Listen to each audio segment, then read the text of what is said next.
এদের জন্য একটা অস্থায়ী শেডের কাজ শুরু হয়েছে। এখানে যেহেতু প্রচুর মুসল্লি আসেন, এখানে শুধু আমাদের মুসলমানরা আসেন না, অন্যান্য ধর্মাবলম্বীরাও কিন্তু এই মসজিদে আসেন। তো তাদের যে ক্ষয়ক্ষতির জন্য সমস্যা হয়, সেই কারণে যে বাথরুমকে অন্যান্য ফ্যাসিলিটির জন্য আমরা অর্থ বরাদ্দ করেছি, কমিটিগুলো দিয়েছি, কমিটির কাজ শুরু করেছে। আগামী 2 মাস পরে যখন আমরা নেক্সট নাম দর্শক করতে যাবো, তার আগে হয়তো এই কাজগুলো আপনারা দৃশ্যমান দেখতে পাবেন।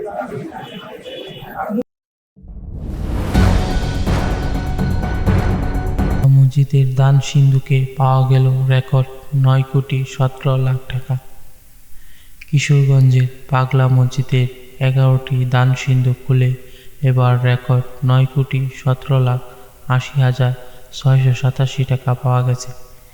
এছাড়া সিন্ধুকে বিপুল পরিমাণ স্বর্ণালঙ্কার, বৈদেশিক মুদ্রা ও চিরকুট মিলেছে।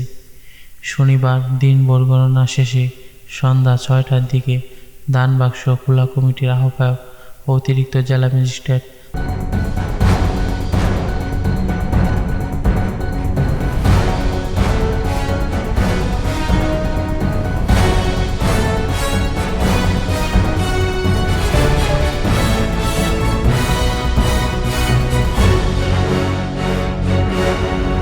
ইয়াসমিন আক্তার বলেন, এবার 11টি সিন্ধুক খুলে মোট 28 বস্তা টাকা পাওয়া যায়। দিনভর গণনার পর রেকর্ড 9,17,80,000 টাকা পাওয়া গেছে। গতবারের তুলনায় এবার 1 বস্তা কম থাকলেও বড় নোট থাকায় টাকা বেশি পাওয়া গেছে। এর আগে গত বছরের 30শে নভেম্বর পাগলা মসজিদের সিন্ধুকগুলো খোলা হয়েছিল। সেবার 29 বস্তায় রেকর্ড 8,21,34,304 টাকা পাওয়া গিয়েছিল। এবার টাকা 1 বস্তা কম হলেও টাকার পরিমাণ প্রায় 1 কোটি টাকা বেড়েছে। শহরের নরসুন্দা নদীর তীরে এই মসজিদের দান সিন্ধুকগুলো প্রতি 3 মাস পর পর খোলা হয়। এবার রমজান থাকায় 1 মাস দেরিতে 4 মাস পর খোলা হয়।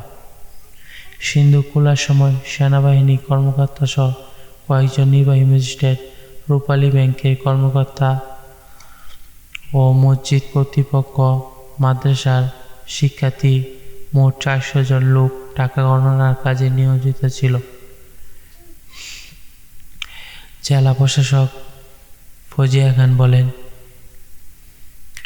এই অর্থ দিয়ে মসজিদের উন্নয়ন ও গরিব, দুস্থ ও দুরারোগ্যদের চিকিৎসা